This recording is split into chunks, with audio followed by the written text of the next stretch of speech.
On my convert story, it's been such a long time. Well, inshallah, this could be the last one. I'll cook up a nice one. In the future, you can just tell. I'm about 38 years old. I was born in a Hindu Brahmin family, born in England, raised up between England and India.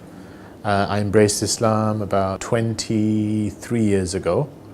I was 15 at the time. 15, 16. My uncle had died in very tragic circumstances around about the age of 15. And in the Hindu tradition, the eldest son has to perform the final funeral rites. And so he only had 3 daughters. I was the son of his elder brother, and I counted as his sort of eldest son. It was very close to him. So I ended up going to Banaras, which is a place in India, sometimes pronounced as Banaras, which is a place where they perform the final rites, and where usually the body is taken, burnt, and turned into ashes, and flowed into the Ganges.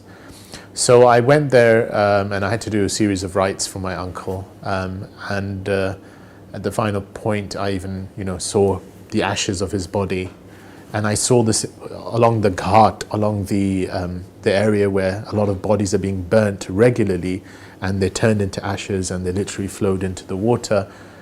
It kind of struck me that life is, at least the way we think of it, is very impermanent. And the whole idea of death as being so close was something that really, really struck me. And so from the age of about 15, I started looking into what death means in other traditions and the afterlife. And being a Hindu, I looked into my own tradition first, and the whole idea of rebirth and karma and so on was something that I was looking into. And then I started looking into other religions, Judaism, Christianity. And one of the things that I always held on to was that there's lots of different paths. All these religions are fine as long as anyone takes a religion, and they're all reaching to God at the end. Until I came across Islam, and Islam was probably the last possible religion I would have been looking at, partly because in those days, now it's probably 10 times worse, but in those days they had a bit of bad publicity, and I remember reading a couple of Reader's Digest articles, which was the book that often used to have a few things about real life events, and they'd have these real life stories, and they'd often have a bad story of somebody being forced to wear the hijab, or anyway, cut a long story short. When I started looking at Islam, what struck me was it didn't appear what it should have appeared to be. So it wasn't, an Arabian religion 14 centuries ago, one of many other religions. So there's Hinduism, that wonderful combination of different faiths, and from the Indian subcontinent, different ways of thinking, because the term Hindu itself is kind of a catch term for lots of different ways of looking at things within the Indian subcontinent. And then you had Judaism, which is kind of the people of Judea, the people of Israel, the tribe, and so on. And Christianity, generally centering on the person of Christ and what happened, and the idea of his redemptive sacrifice. But Islam was kind of giving a more broader message. For starters, the Prophet Muhammad, who's, at least to my mind, seemed the founder of Islam, is not mentioned in the Quran apart from 3 times. And the Quran's got a whole chapter on Mary. Well, she's not Arab, technically, in my mind. And then there's Abraham popping up, and Noah popping up, and Jesus popping up. And what's that got to do with, Arabia at that time? And then a different narrative started emerging. So the first narrative I had was there's lots of different paths, everyone's going to God. And then a different narrative emerged, which is God is one, and the essence of his path of submitting to that oneness is one. And he has been sending different messengers to each and every nation from the beginning of time until now. And that was, Adam was the first. And that religion, for all intents and purposes, in Arabic could be called Islam, or that way could be called Islam, but that is the one path, that is the path of God. And it's broad enough to accommodate these various things. And when I struck that, it was kind of, whoa. Now this is a challenge, Because I could sit back in my comfort zone and say there's lots of different ways and we're all one big happy family and all you need is love, and all of that stuff. And Bob Marley's one love, one life and all that stuff.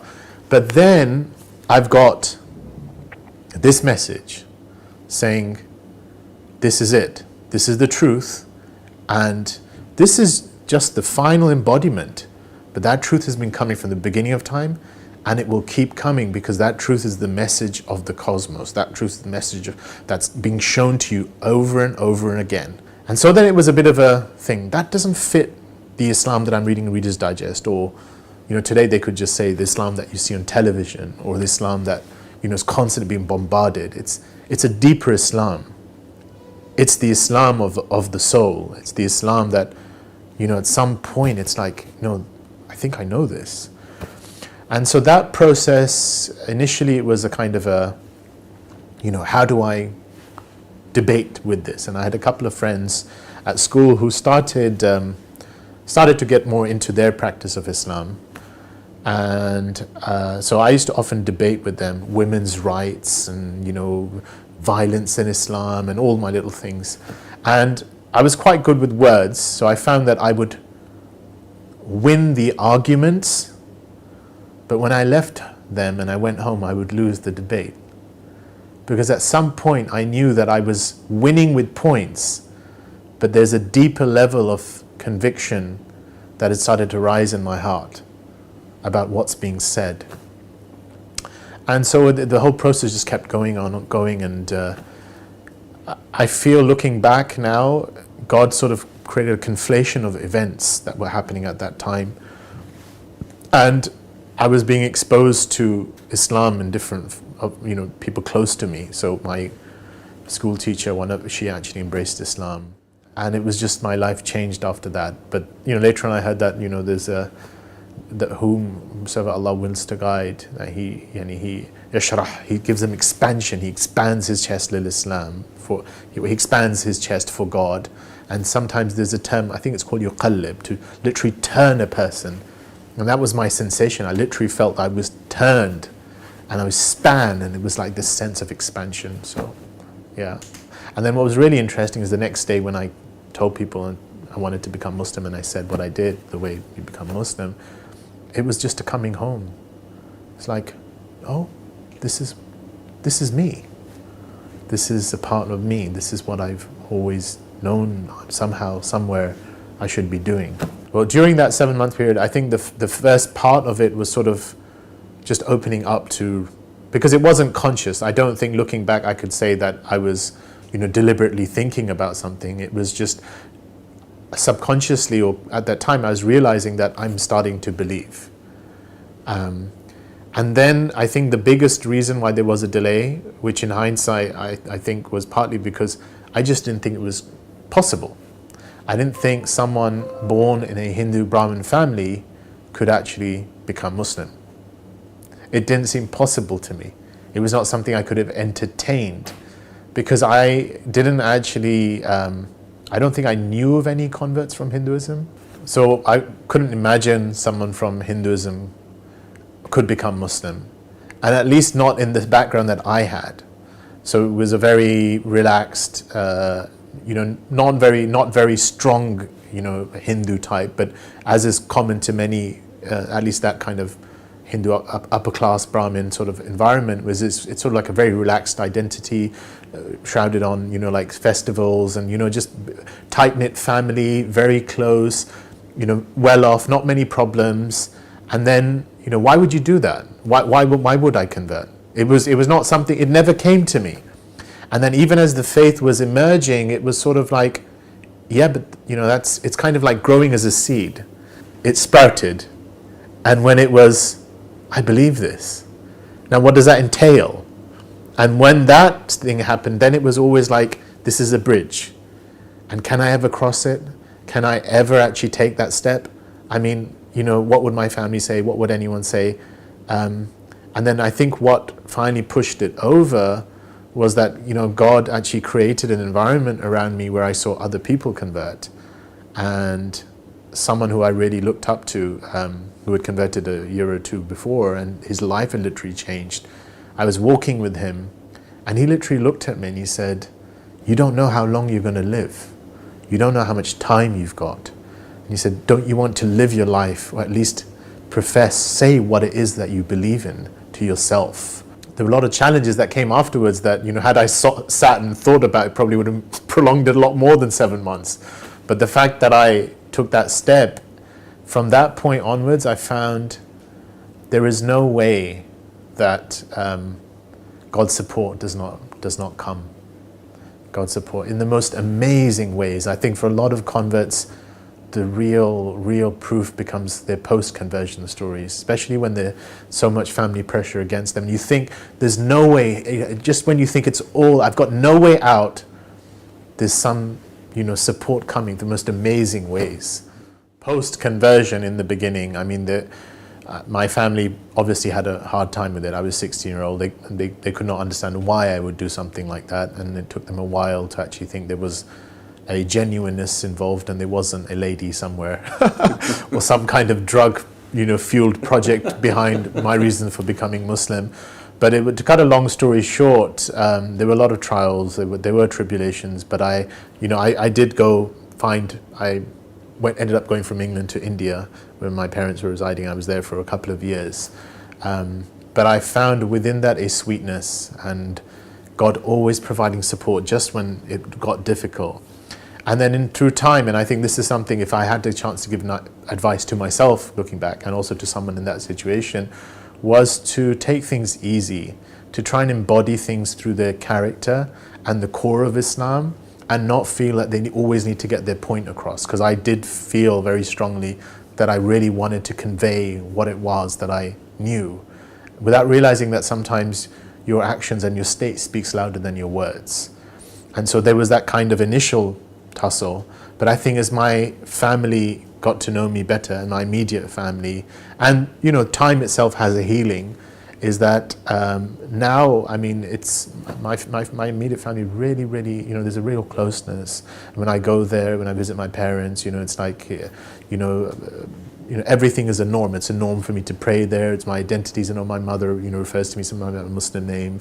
I go on Friday prayers, and but there is an element of respect, and my dad is always really keen on, Islamic speakers, and so there is an element of that, and I think a lot of that is kind of just through trying to just also a reassurance of just a very human level. You are their son. You are the person that they've known, and to the degree that at your core you're still who you were. And you're just trying to be more genuine in that, and what Islam's calling us to. So that's there, yeah. But there are challenges, there are social challenges, and I think the biggest thing is that each of us will probably be challenged in some way to live up. That's part of life, but there is always support of God in those challenges. So.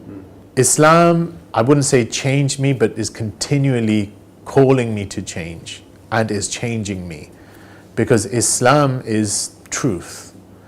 And I think looking back at the age of 16 when I did decide to become Muslim, was that the first thing was it was just liberating to know that there is a truth out there, that there is a point to life. It was so liberating, and I think most of the converts I've spoken to always say that those first few months are just exhilarating, because it's sort of like, oh, how come no one else knows about this? This is like a treasure. Right, but then, as time goes on, it's like the challenge to live up to our lives and that greatest truth. And this is the part of faith, right? Being called to what is your greatest truth? What do you really ascribe to? But just having that guidance, just knowing that there is guidance, just knowing that there is a point, knowing was really, really, really peaceful. And I remember it was so overpowering, and it was so comforting that somewhat in my naivety as a 16-year-old, it was like, wow, it should be easy. I just tell everyone and they'll see it exactly the way I do, especially the family. And it wasn't the case, because, a lot of these things are not in our own hands. I asked you to ask yourself, what's the deepest form of acceptance? The deepest form of acceptance is the acceptance of the truth you know from your core. And that's what embracing Islam is.